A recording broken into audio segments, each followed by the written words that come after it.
episode 2. 2. How's it been? How's life? How's the week? Chaos. Yeah. School. Well, I feel like we're past the chaos of the beginning of the school year, but now we have entered the chaos of extracurricular activities, tests, homework, getting in the groove of that. Like, the fun and games are over. We're into the real stuff now. Like tests. Yeah, a lot of studying. Yeah, we're the same. Augustin has his first test ever on Friday. Oh, God. Now it's 5 words and a couple things, but I'm like, I was not a good studier at all. I never did study, so I don't even know how to make my child study. My best friend was always like you. I think we talked about this last time. My best friend was valedictorian. She's nerd and psycho about it, and that's why she was so good at everything.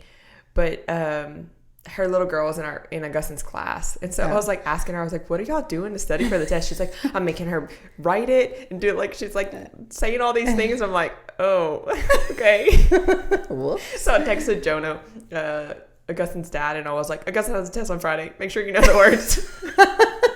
It's accurate. Yeah, just last Friday, this is our week, last Friday, at 4:00, the teacher sent out an email and was like, sorry, your child's class has an outbreak of lice. Oh, no. And so I read it, and it wasn't my weekend, so I texted Jonah. I was like, saw the email, good luck.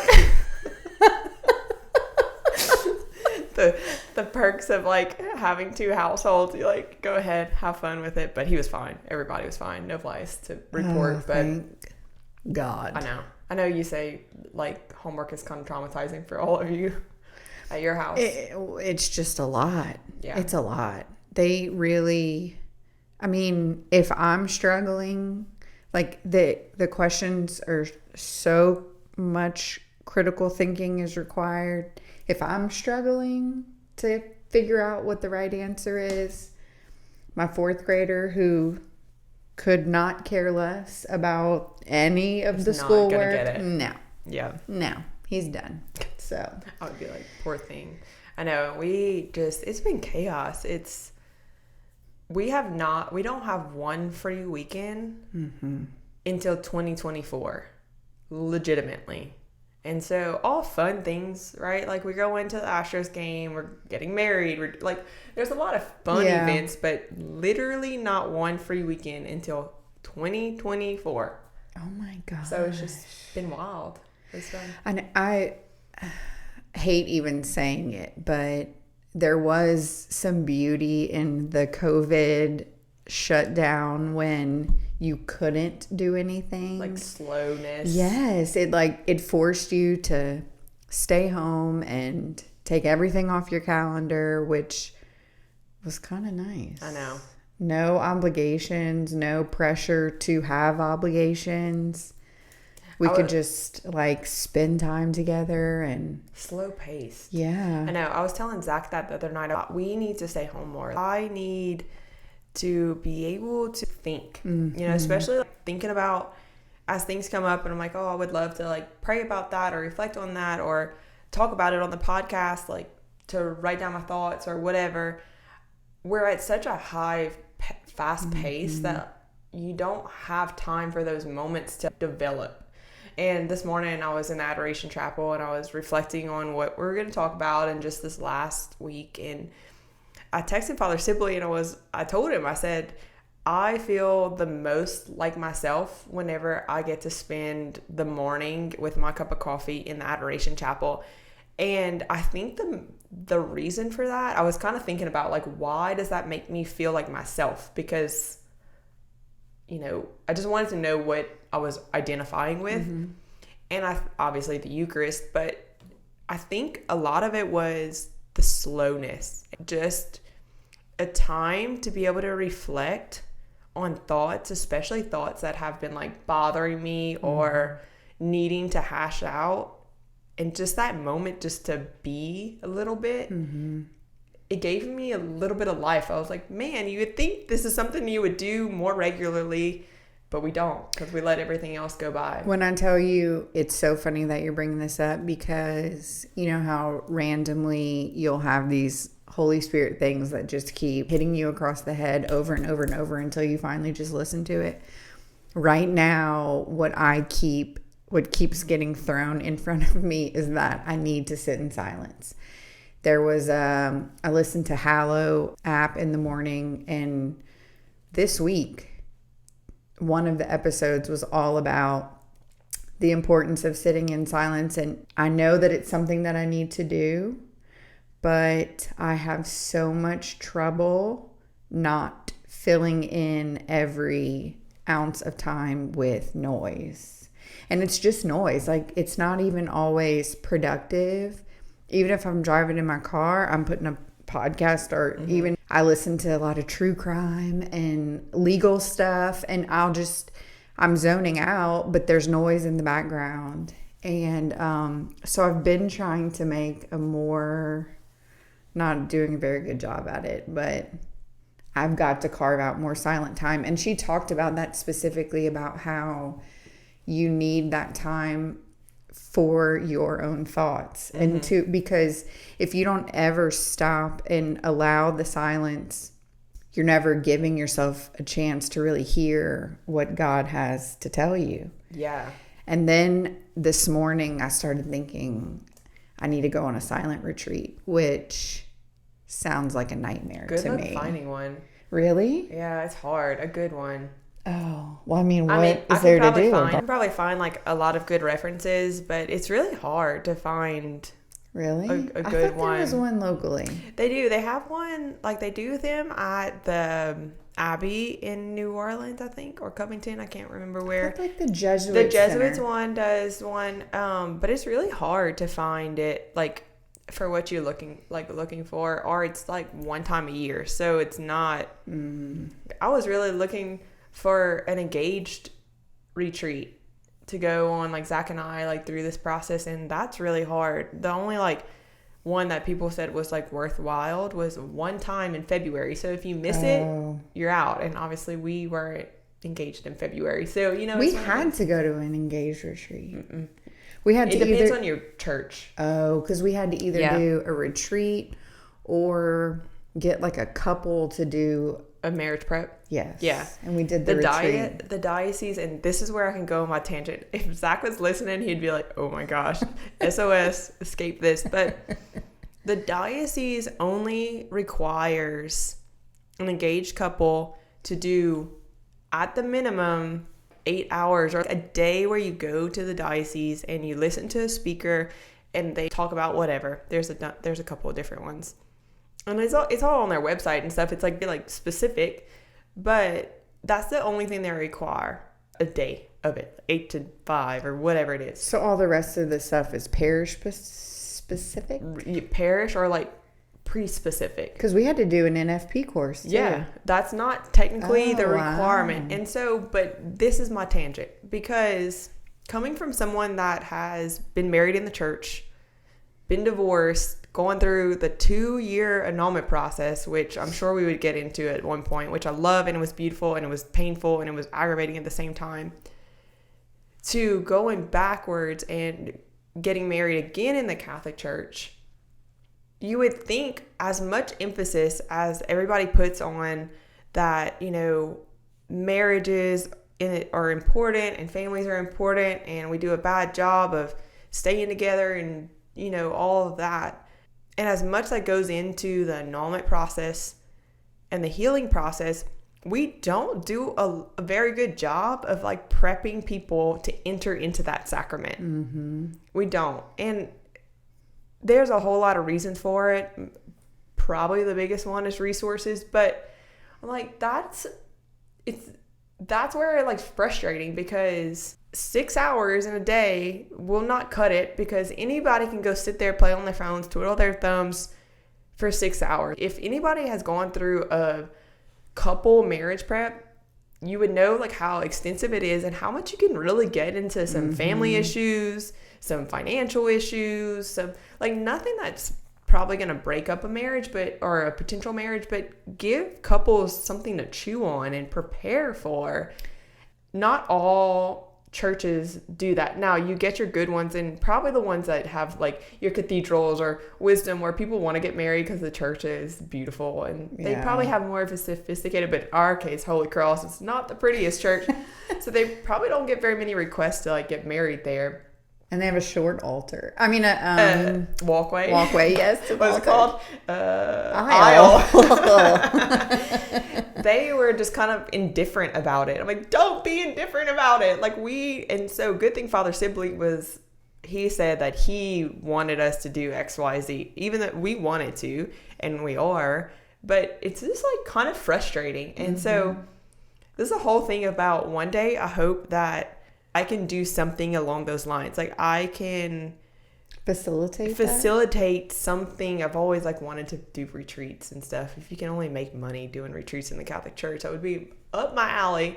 But doing something for engaged couples, because I just don't think you have enough. And there needs to be more. And the retreat that Daniel and I went on was for the weekend, and it was awesome.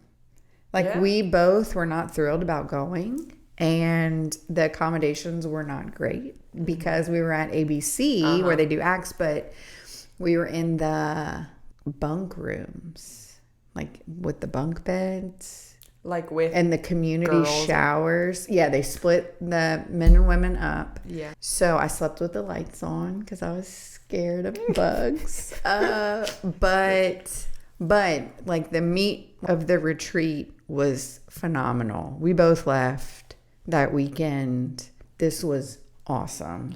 Were y'all at that point already like in y'all's faith, or not so much? No. I was. Daniel's a convert.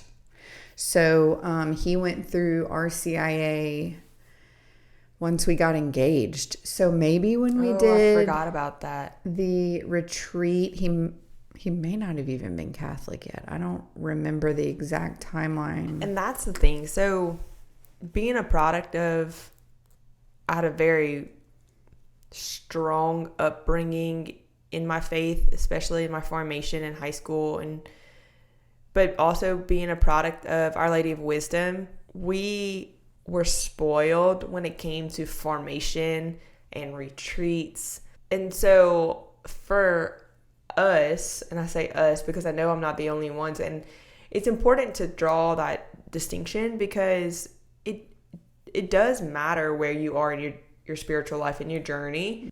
It matters where you go next. And so like I think for me, even like the Acts retreat, I say it over and over again, Acts retreat didn't do a whole lot for me because I had already went over that hill. I'd already had a conversion. I'd already actively been. What the Acts retreat did for me was the Lord gave me an opportunity to be an instrument in other people's lives, and that was life-changing for me because I never realized how blessed I was or how much people would be quote-unquote inspired or fed in a sense by some of the things that I had to offer, like discussions or even teaming it. So we all play a part, but it kind of just depends on where you're at. Yeah. And I think for marriage prep specifically, there's things that cater to people that maybe are just getting into their faith or not in at all. But for people that have already crossed that bridge and wanting to go deeper and wanting to learn more about the sacrament of marriage in a sacramental way, there's not a whole lot. And I'm saying this, but I don't even have that information to offer. It's something that I would love to learn about and, get to know too. One of the most beautiful explanations of marriage as a sacrament, I was told by Father Michael Delcom, who is currently at Sacred Heart in Broussard.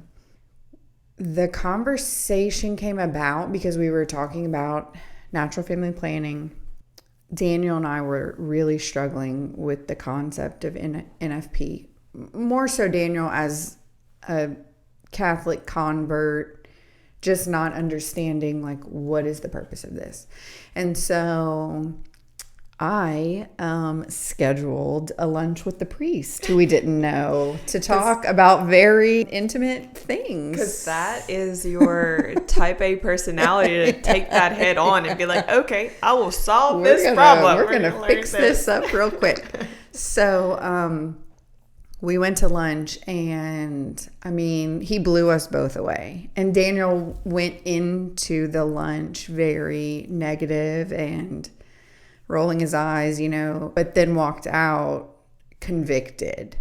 Wow. Yeah. And so I was telling my prayer group at the time, and I said, maybe he'll come as like a guest to our prayer group and give us this talk.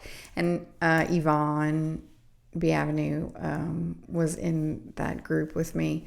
And so we did. I invited him, and I fed him. I feel like if you feed priests, they'll come. Yeah. Yeah. They're like kids. Yeah. And so he came and gave his little spiel, and it was beautiful, and I couldn't do it any justice. But it just talked a lot about the importance of God and the Holy Spirit being at the center of your marriage, and the importance of there not ever being a barrier between spouses.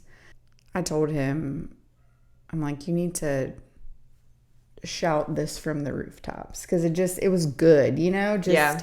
And I wish that the church as a whole talked about that more. Like, I think that there's not a lot of support for what you said. I never thought about that before for couples who are engaged. But then I feel like there's also not a lot of support for couples who are married. Yeah, because marriage is hard. Especially in really those first years when you're like really in the trenches, just trying to figure it out, figure this person out, and then introduce babies. And, it's a whole lot, and it's really hard. But so what would you say is the biggest lesson you've learned in marriage along those lines? Just in general? Lesson? between you and Daniel. That it is absolutely about making a conscious choice every single day to love that person and to be a spouse to that person and be a friend to that person. And if you allow your feelings to dictate your marriage, it will not last very long, because the good feelings and the fun kind of rainbows and butterflies go away really fast. And I think too, as you get older, it goes away quicker. Oh yeah. Well, because like you're in adult world with adult problems, and that was hard for me, because my first marriage, I got married at 21, and it was college, right out of college, and so we were young. I would never trade it for the world. I stand by my decisions, and I don't like to chalk it up to being young, because I think that's a silly explanation. But the second one, I am 29.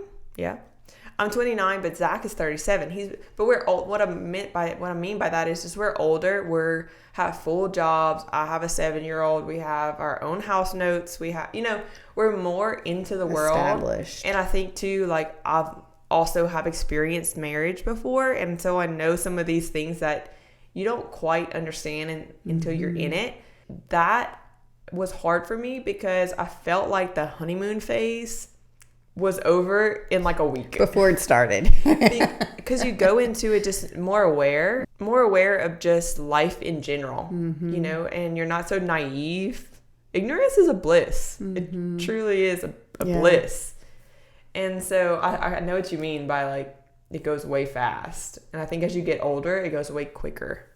Yeah, and I feel society wants you to really believe that marriage is one way, and it could not be farther from the reality of what it's really like. And so it's so easy to get sucked into this feeling like my marriage is terrible because it doesn't look like what I see on social media or what I see on TV or in movies or what you thought it was going to be like. Right. Because of all of those things. And then it's like, what now? So I heard two things about that.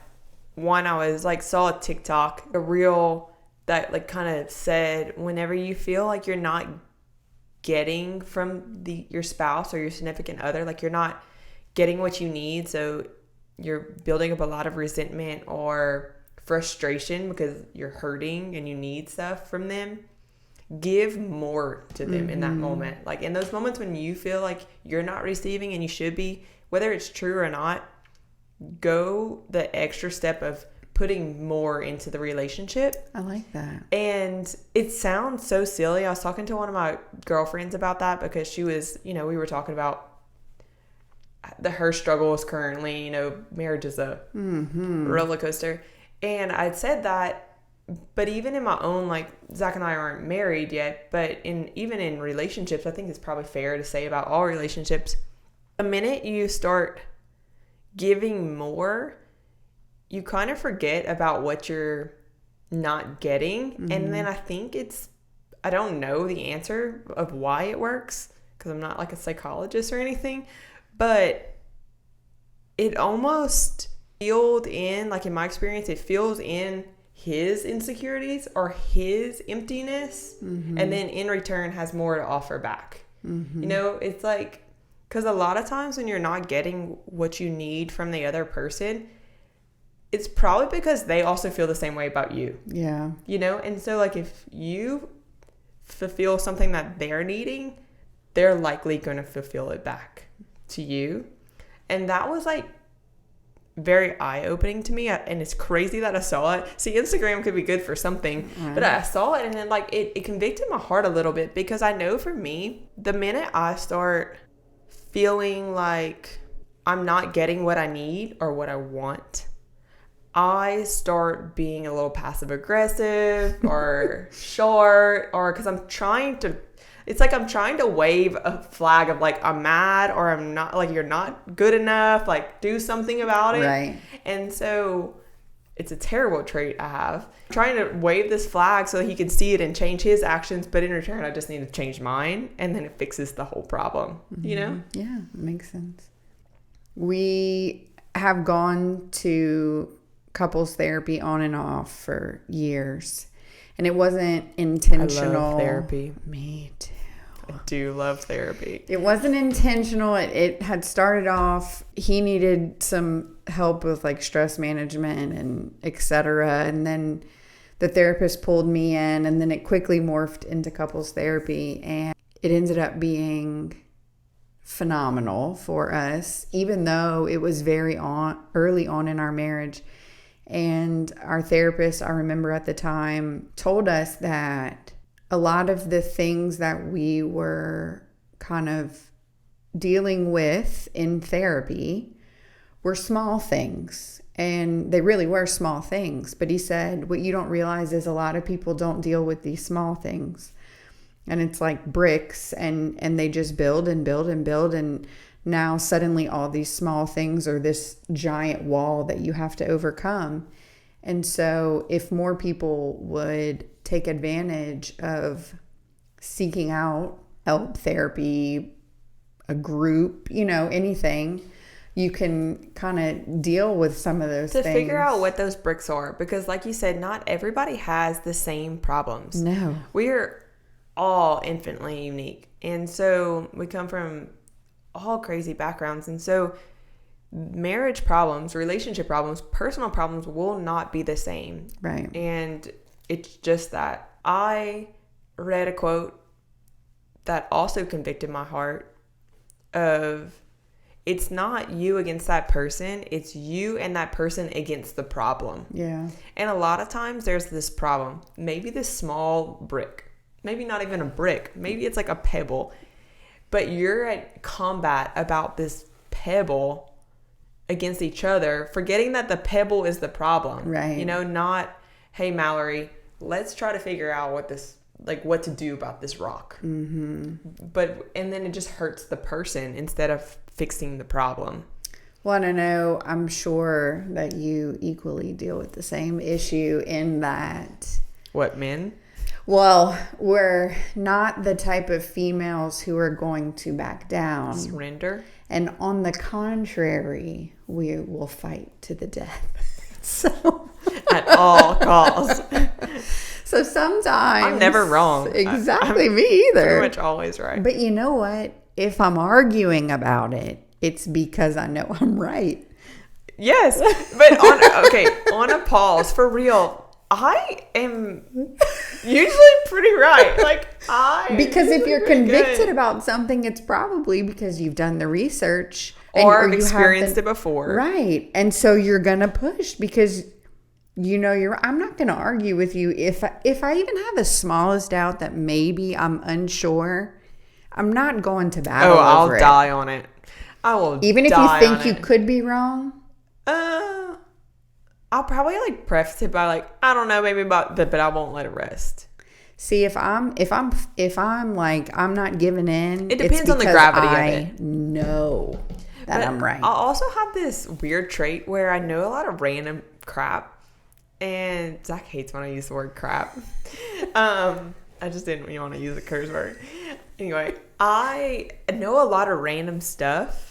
And I say things so convicted, and half the time I don't know what I'm talking about, but people believe me because I'm so sure about it. I know exactly. So I just kind of go with it. Sometimes I'm oh, it sounded good. Especially in meetings or something when I have no idea what I'm talking about, but I just act like I do, and people are just yeah. I'm yeah. Told ya. But see, this is the beauty about marrying someone that's like you. We talked about that. So my previous marriage and a lot of my relationships prior was always with people that did not match my level of intenseness or convictedness. Conviction, yeah. Or hard-headedness. You found your match. I know, right? Golly. So I always kind of just, whenever I said things, that's where it lied. Right. Whether it was true or not, whether that person thought it was true or not. With Zach, that's a whole nother story because he actually calls out my bullshit, or he goes it could be a problem sometimes because we both are not surrendering. But what I've learned through Zach is that while I might be right, and most of the time I am, you have to consider what other people don't know. And it's okay if they don't know it and they don't have the capacity to receive it. And I think that is a big thing for me that I've learned a lot over the last couple of years, is that not everybody has the same capacity to receive certain things, or they're not there yet, or they don't understand it, or they simply don't know it and wouldn't know it because they never had to go through anything of the sort or whatever. And so while I'm here fighting for something that I'm convicted by, or that I know it's true, or I know it's right, or I know it's going to be good for them or for us or for me, I'm not really being kind because that person just doesn't have the ability to do anything with it. Yeah. And that's okay. And that's where I fall. It's not necessarily the hard-headedness. It's not knowing when to or how to meet that person where they are. And that's a big lesson for me. That was hard, and it still is. That's a really good point. I don't think I've ever thought about it like that before. Our therapist has always told us exactly what you said earlier. Y'all need to remember you're on the same team. And you're not competing against each other over who's right. Right. And that's been, because it also makes it a little more complicated that we're in the same field and we work together. So, all day, every day. Right. Yeah. I think too, a big one is knowing how, because I do think our society and the way that we're raised and our humanness, we don't know how to forgive someone. Mm-hmm. We might say we do, and we might say it on like, oh, I forgive you, but we don't know how to forgive deeply. Mm-hmm. And forgive in a way that our hearts are no longer burdened by whatever hurt us. Oh, see, I feel like marriage has taught me how and to it forgive. Probably does, because that's my point of like, you have to know. Have to. And so for a little while, this ex, he never really hurt me. He didn't really like do much to me. Well, okay, let me take that back. Yeah. He hurt me badly. But I'm saying in the course of every day. Yeah. Because I was the one that was so strong, I usually just dictated whatever. And so with Zach lashes out at me sometimes, or back at me, let's say, and sometimes it hurts my feelings, or he does in his own type A strong combative personality, like me, could be hurtful sometimes, just like I'm sure I'm hurtful at times.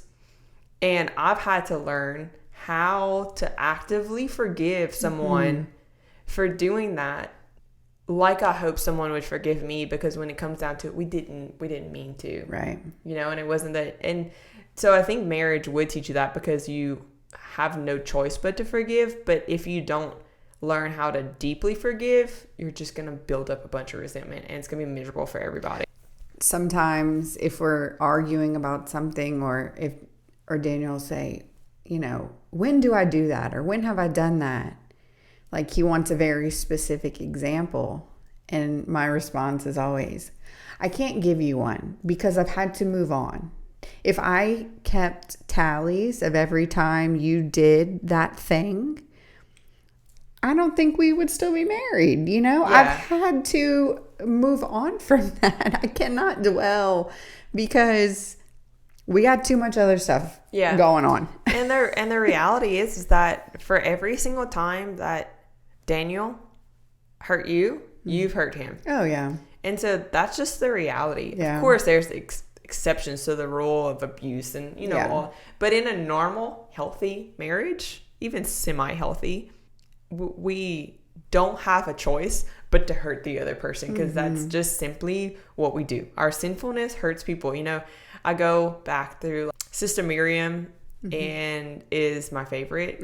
And her quote that I live by, which Mallory knows, but for you, it's suffering that is not transformed is transmitted. And it's so applicable in every single thing. And in marriage is like a big thing, because suffering doesn't have to be physical suffering.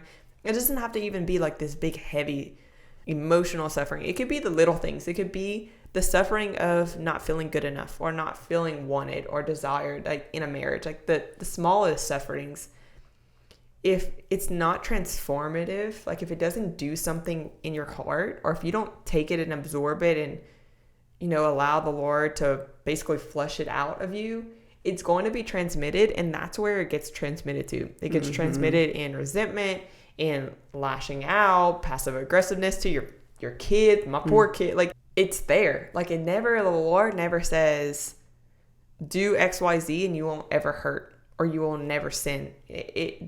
That's not what he says. He says, I'm here whenever those things happen, and I want to do it with you, and I want to help you through it, but I'm not taking it away. Right. But it's there. So you just have to learn how to go with it. And I think that is the most freeing concept to me, when you really think about it and sit down and reflect on it, of how freeing forgiveness is. Because, we hear all the time, forgiveness is not for that other person, it's for yourself. Who cares at that point? Like, they don't care. It's not impacting them. It's impacting you. Like, you're the one carrying it, and it's hurting you. So forgiveness is for you. And it's so freeing. It's freeing to know that forgiveness disarms you, like that it frees you. But also it's freeing to know that Jesus doesn't expect us to not be this way. Yeah. Because if he expected us to not be this way and to not sin and to not hurt people, then there wouldn't be the sacrament of confession. Mm-hmm. So like he knows that it's reality and that it's going to happen, which is why he gives us such a good gift. So it's freeing to know that I don't have to be perfect.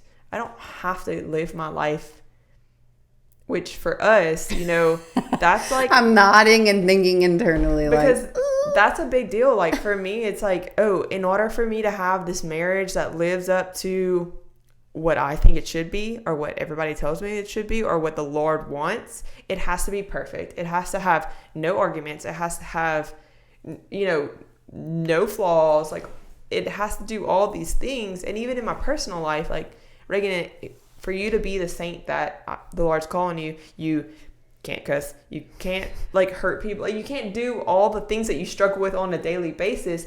But that's not it. The Lord never asks us to be perfect. And like for someone like me and someone like you that is wired to be perfect, is so freeing to contemplate. Yeah. Marriage. We did not think we were going down the marriage rabbit hole today. This was not supposed to be about marriage at all, but here we are. The beauty of it.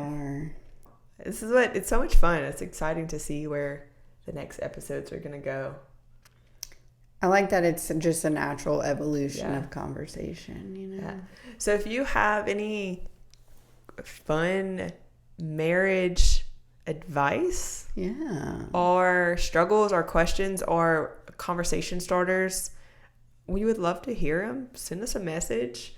Even about forgiveness, I would love to go down the forgiveness rabbit hole more. I could talk a lot. I know you can talk a lot about forgiveness.